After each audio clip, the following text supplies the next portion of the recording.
देखिए बड़ा अच्छा लगता है जब एक दीदी अपने छोटे भाई का सत्कार करती है, तो भाई आती है और काफी हौसला मिलता है ऐसे लोग।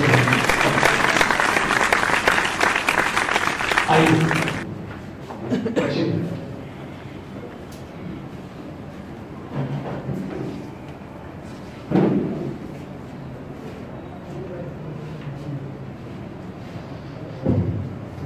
तेरी से लेना पड़ा।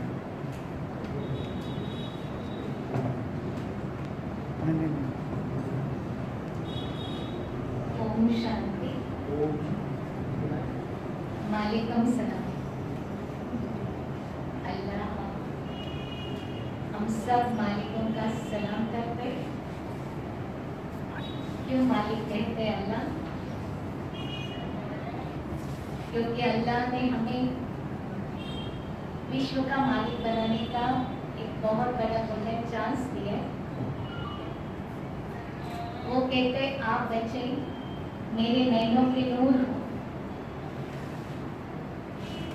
आप नूरे जहान हो। अल्लाह कहो, खुदा कहो, गॉड कहो, वो एक ही है। सबसे बड़ा शास्त्र श्रीमद् भगवद गीता सर्वधर्मों के शास्त्रों का माई बाप कहलाता है। गीता एक ऐसा शास्त्र है जिसके अंदर भगवान वाच बोला गया है। भगवान के जो महावाक्य हैं वो गीता के अंदर है। भगवान ने गीता में कहा है, यदा यदा हि धर्मस्य ग्लानिर्भवति भारतः अभ्युत्थानम् अधर्मस्य तदात्मानं सृजामि। जब जब धर्म ग्लानि का समय होता है, धरा पर अधर्म बढ़ता जाता है, तो अधर्म का विनाश और सत्य धर्म की स्थापना करने के लिए मुझे इस भारत भूमि पर आना पड़ता है। भारत ये सबसे महान तीर्थ है क्योंकि ये भगवान की जन्मभूमि है, अवतरण भूमि है। भारत सबसे पवित्र से पवित्र होलीएस्ट लैंड। भगवान से प्रार्थना करते हैं भारतवासी कि ये पति पावन आओ, आकर के हमको पावन बना। हे दुख हरता सुख करता प्रभु आओ, आकर हमें दुखों से छुड़ाओ। हमें ऐसी दुनिया में ले चलो जहाँ सुख चैन हम पाए, क्योंकि इस समय ये दुनिया पाप की दुनिया बन गई है। इसलिए गाते इस पाप की दुनिया से दूर रहेंगे। आखिर गीता में जो वचन है कि जब जब धर्म की ग्लानि होती तब तब मैं आता हूँ, इसका मतलब स्पष्ट है कि अनेक बार धर्म ग्लानि का समय आता है और अनेक बार भगवान का इस धरा पर आना होता है। तो कौन सा वो समय है? अब वही समय आ चुका है, कलयुग का अंत और सतयुग का आरंभ, या कहेंगे जन्नत का आरंभ और जहन्नुम का अंतिम समय। अल्लाह का कहना है, जब कयामत का समय होता है तो मैं खुदा इस धरा पर आकर, अल्लाह का कहना है जो गीता में वचन दिया है, वायदा किया है,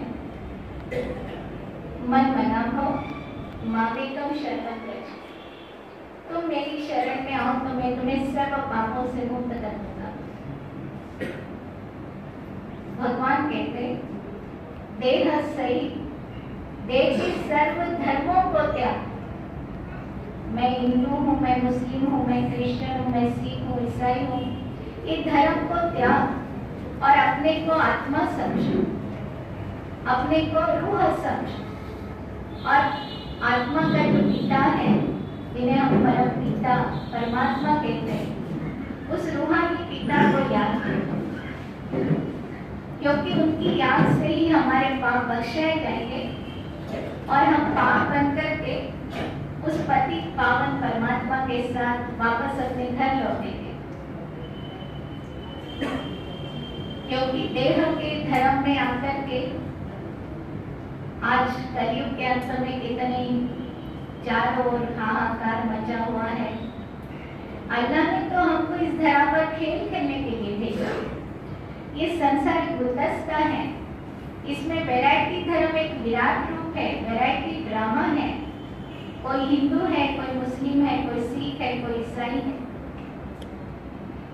अल्लाह ने हमें एक कल्पवृक्ष का साक्षात्कार करा के ये बताया कि ये सृष्टि एक कल्पवृक्ष के समान है और इस कल्पवृक्ष का बीज मैं, क्रिएटर मैं हूँ, और बीज के पास ही वृक्ष के पास प्रेजेंट और फ्यूचर की नॉलेज होती है, आदि मध्य अंत का ज्ञान होता है।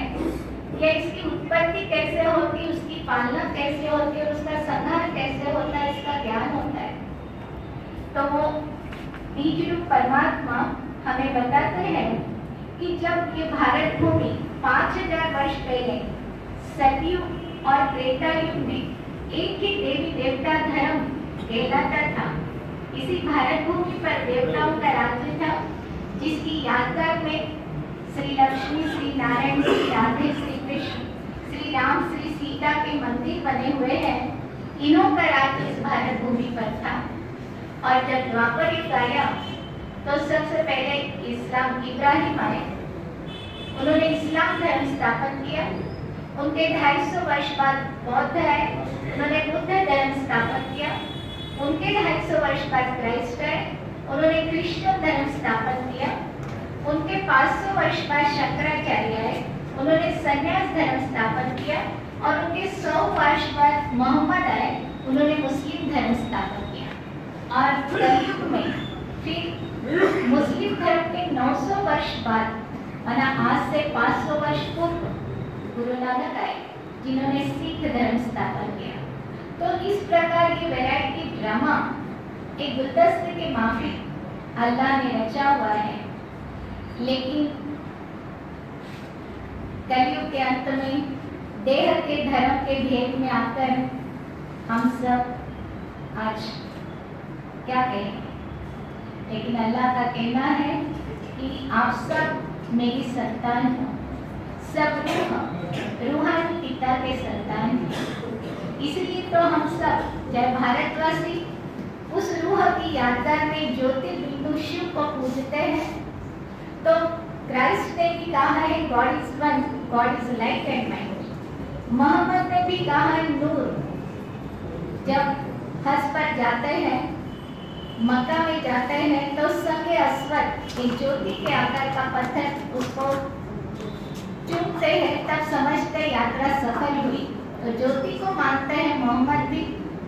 इसी प्रकार गुरु नानक ने भी कहा एक ओंकार निराकार। बौद्ध धर्म में भी जेहोवा कहकर ज्योति के आकार को ही सभी पूजते। तो भगवान का कहना है कि भगवान एक है, जिसको सभी धर्म पिताओं ने इशारा देकर कहा कि गॉड इज वन, भगवान एक है, वो सबका मालिक है, वो निराकार है। लेकिन भारतवासी निराकार को भूलकर देहधारी को भगवान मानने लगे, जैसे कि राधे कृष्ण, लक्ष्मी नारायण, राम सीता। लेकिन वास्तव में ये देह रूप है और ये देवता है, ये पवित्र होने के कारण पूजे जाते हैं। अल्लाह ने, भगवान ने इनको अपने जैसा पवित्र बनाया, तो लोगों ने उनको भी अल्लाह मान लिया, भगवान मान लिया। लेकिन भगवान एक है, गॉड इज वन, वो सर्व का पिता है। तो अल्लाह ने, भगवान ने ब्रह्मा कुमारियों के द्वारा ये विद्यालय ओपन किया है। आज भारत भर में 7500 ये सेवा केंद्र है और विदेश में 136 देशों में सेवा केंद्र खुले हैं। और सबको ये ज्ञान दिया जा रहा है कि अल्लाह सबका पिता इस धरा पर आ चुका है और वो हथेली पर वही गए हैं। अब भारत भूमि स्वर्ग भूमि होने वाली है। फिर से बाबू गांधी जी की जो इच्छा है राम राज्य होना चाहिए, वो राम राज्य अब स्थापन होने वाला है, जो विष्णु का बाबू आकर के इसकी स्थापना कर रहे हैं। तो अल्लाह का, भगवान का कहना यही है कि अब अपने को देह न समझकर आत्मा समझो। इस शरीर के अंदर चेतन शक्ति आत्मा विराजमान है, रूह विराजमान है, जो ये रूह ही इस मुख का आधार लेकर बोल रही है। एक माइक का काम करता है ये मुख, जिससे बोलती है। आंखों द्वारा रूह ही देखती है, कानों द्वारा रूह ही सुनती है, रूह ही शरीर के द्वारा कर्म करती है। जब हम सब अपने को रूह समझेंगे, आत्मा समझेंगे, तो वो रूहानी पिता हम सबको स्नेह की याद आएंगे, और वो पिता की याद से ही हमारे जो कर्म होंगे वो श्रेष्ठ कर्म होंगे। बॉडी कॉन्शियस से, देह भान से किए गए कर्म विकारों के वश हो जाने के कारण काम, क्रोध, लोभ, मोह, अहंकार, ये शैतान के विकार जब जागृत होते, तो इसके वशीभूत होकर जब कर्म होते तो वही पाप कर्म कहलाते हैं। आज संसार में यही तो एक भूल हो गई, जो मानव खुद को भूल कर देह समझने लगे और विकारों के वश होकर के आज कितने पाप कर्म संसार में हो रहे।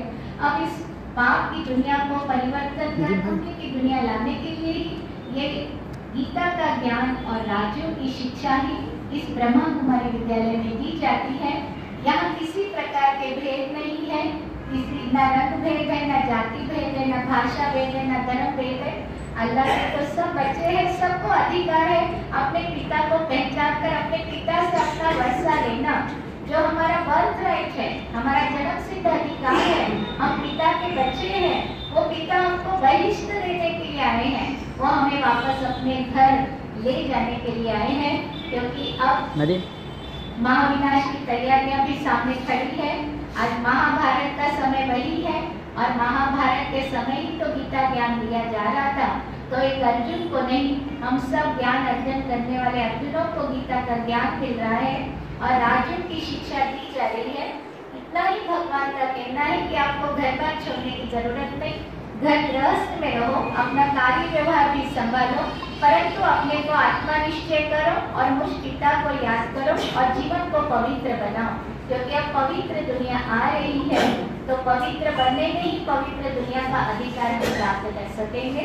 हमें बेहद खुशी है कि गीता के आधार पर ही आज हमारे डॉक्टर भाई ये कार्य कर रहे हैं। गीता के द्वारा ही वो अल्लाह को सबके आगे प्रत्यक्ष कर रहे हैं, और उनका भी यही एम है कि ये जो भी कोई अपने को मुस्लिम कहते या हिंदू कहते, वास्तव में हम सब अलग अलग नहीं है, गीता के बच्चे, एक घर के रहवासी है। हमें एक होकर के रहना है और एक पिता को हमें याद करके उसको इस संसार में प्रत्यक्ष करना है कि वो पिता आ चुके हैं, उन्हें पहचानो और उन्हें याद करके अपने जीवन को सुखमय बनाए। ओम शांति।